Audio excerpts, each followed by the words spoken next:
Halo teman-teman, selamat datang di Sumber Artikel. Jangan lupa tekan tombol subscribe dan aktifkan lonceng notifikasinya ya, agar apabila channel ini mengupload episode terbaru, kalian tidak akan ketinggalan. Selamat mendengarkan novel yang berjudul Little Paradise di episode ke-21. Saat ini sudah bulan Maret, yang berarti sudah memasuki musim semi. Meskipun musim dingin sudah berakhir, bukan berarti suhu serta-merta menjadi hangat. Masih ada hawa dingin yang agak menusuk kulit jika keluar tanpa menggunakan baju panjang. Tapi paling tidak, salju tak akan turun lagi sampai akhir tahun nanti. Pada pukul 3 sore, Renata melangkahkan kakinya keluar hotel. Karyawan yang bertugas membukakan pintu untuk para tamu pun sempat menyapa dan tersenyum ke arahnya. Keadaan saat ini sudah berubah cukup banyak. Selama 1 bulan, Renata berada di sana. Pandangan para karyawan hotel padanya pun perlahan berubah. Dulu, mereka mengira Renata adalah perempuan simpanan pemilik hotel ini yang akan berangsur-angsur bertingkah tidak rasional karena ego yang terus diberi makan oleh harta. Tapi seiring waktu berjalan, rupanya gadis itu lebih diam daripada yang mereka kira. Senyum manis yang diberikan sudah berhasil memikat salah satu karyawan laki-laki di sana. Meski mereka tidak pernah saling bicara, tapi karyawan tersebut mulai mengagumi Renata yang terlihat manis. Sayangnya, mereka tidak tahu jika Renata adalah gadis yang amat ceroboh. Sore ini, Renata pergi ke supermarket untuk belanja rutin. Biasanya dia akan belanja setiap 3 hari sekali, atau paling lama 1 minggu sekali. Tanpa mengajak Sophie, dia melangkah santai, menyusuri trotoar yang sedikit sepi, sambil menarik napas dalam-dalam. Udara musim terasa amat segar untuknya. Senyumnya terpulas lebar ketika dia memikirkan menu-menu yang akan dibuatnya nanti.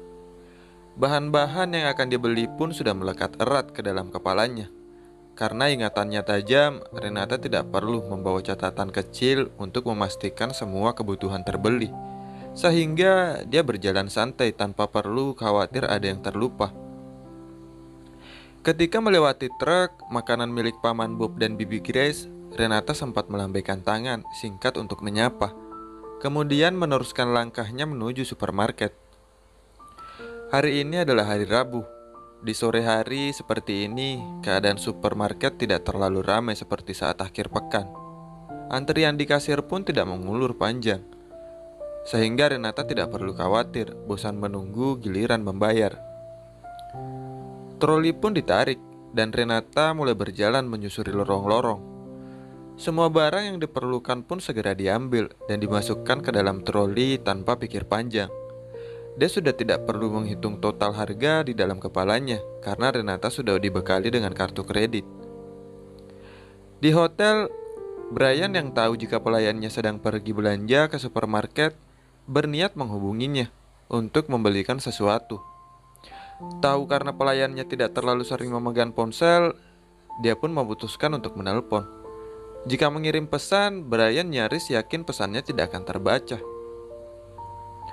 Namun setelah 10 nada sambung terdengar, dia mengernyitkan alis.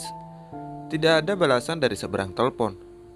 Dia pun memutuskan untuk turun dan memeriksa di bawah. Barangkali gadis itu lupa membawa ponsel. Dengan tetap mempertahankan nada sambung, Brian menyusuri koridor di lantai 52. Benar saja, nada dering panggilan telepon terdengar, nyaring di dalam kamar Renata. Pemuda itu membuka pintu kamarnya untuk memastikan. Seperti dugaan, ponsel yang berdering tergeletak manis di atas nakas di samping televisi. Brian menghela napas panjang. Dia jadi merasa percuma memberikan ponsel pada gadis itu jika Renata sering lupa membawanya. Ini sudah ketiga kalinya Brian mencoba menghubungi. Namun ternyata ponsel Renata tertinggal di kamar atau di lantai 51. Panggilan pun dimatikan, yang otomatis menghentikan nada dering di kamarnya. Namun ketika Brian akan keluar kamar, sebuah benda lain menarik perhatiannya. Tepatnya berada di atas laci di samping kasur. Di sana terdapat sebuah dompet berwarna hijau muda. Sebenarnya, Brian baru pertama kali melihat benda itu. Sementara selama ini dia belum pernah melihat Renata membawa dompet atau semacamnya. Apa dia membeli dompet baru setelah menerima gaji pertamanya? Batin Brian. Mulanya dia tidak ingin memikirkan lebih jauh, tapi 3 detik kemudian langkahnya berhenti. Tunggu, pandangannya ditujukan kembali pada dompet tersebut. Walaupun tahu jika membuka isi dompet orang lain adalah tindakan tidak sopan, Brian tetap berjalan, menghampiri dan membuka dompet tersebut. Toh, dia tahu benar seperti apa pelayannya. Di dalam dompet itu pun nyaris tidak ada isinya selain kartu ATM, kartu kredit pemberiannya, dan kartu akses naik kemari. Tidak bisakah anak itu berhenti bersikap ceroboh? Komentarnya setelah melihat isi di dalam dompet itu. Benar seperti dugaan, macam-macam alat pembayaran ada di sana, yang berarti Renata sekarang sedang tidak membawa apapun di supermarket. Brian memijit jembatan hidungnya karena tingkah pelayannya yang satu itu. Bagaimana dia bisa meninggalkan ponsel dan dompetnya seperti ini? Menghela napas, pemuda itu berjalan ke kamar pribadinya untuk mengganti pakaian. Sebenarnya dia tidak perlu repot-repot menyusul ke supermarket untuk mengantarkan dompet milik Renata. Membiarkan gadis itu kembali sendiri dan mengambil dompet adalah pelajaran berharga supaya Renata tak terlalu sering ceroboh. Tapi Brian juga butuh sesuatu, jadi sekalian saja dia turun dan pergi ke supermarket. 45 menit Renata mengitari lorong supermarket. Akhirnya dia berjalan menuju kasir untuk membayar. Antrian di depannya kosong, sehingga Renata segera dilayani oleh petugas di kasir. Barang belanjaannya di trolinya cukup banyak, sehingga butuh waktu untuk memindai barcode dan memasukkan harga di komputer. Gadis itu sama sekali tidak memikirkan hal lain, dan hanya melihat semua proses di depannya. Barulah setelah semua barang selesai dipindai dengan mesin, pelayan di kasir menyebutkan harga yang harus dibayar. Dengan ekspresi senyum, Renata melakukan gerakan merogoh saku di depan mantelnya. Sayang sekali, sekarang sudah bukan musim dingin, jadi Renata tidak mengenakan mantel. Otomatis tangannya tidak menemukan saku mantel sama sekali. Kedua mata coklatnya berkedip beberapa kali, khas seorang yang kehilangan sesuatu. Dia meraba pinggangnya sendiri dengan ekspresi kebingungan. Dompetku? Dia lupa membawa dompet. Jantungnya berdegup kencang. Keringat dingin mulai muncul di dahinya. Bagaimana ini? Renata terlalu bodoh dengan melupakan dompetnya. Dia pikir dia sudah memasukkan dompet ke dalam saku mantel. Tapi dia lupa kalau saat ini sudah tidak memakai mantel lagi. Dompetku, kata Renata pelan dengan nada ragu pada kasir di depannya. Ketika melihat ekspresi petugas, kasir yang berubah kesal, Renata sudah siap menangis. Namun ditahannya.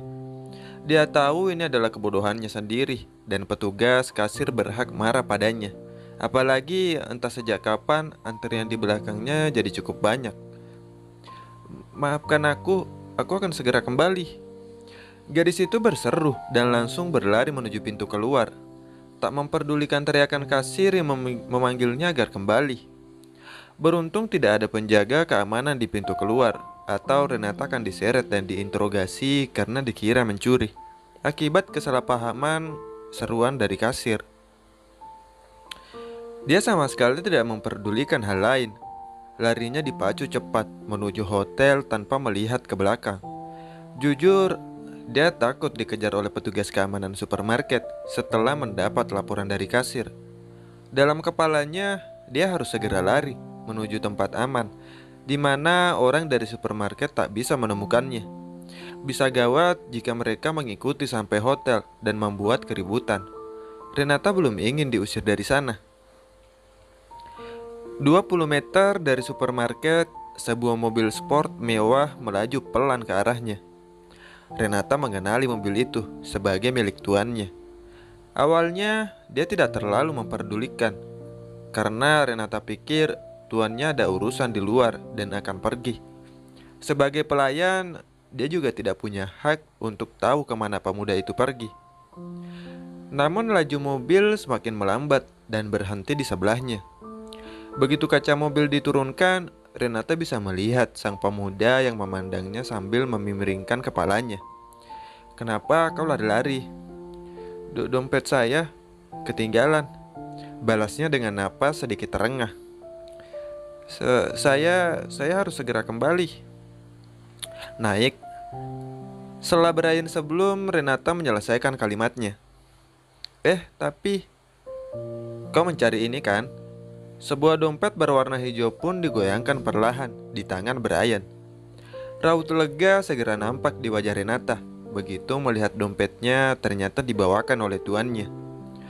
Dia bersyukur dalam hati karena tak perlu kembali lagi ke hotel dan melakukan negosiasi untuk meminjam akses naik ke atas.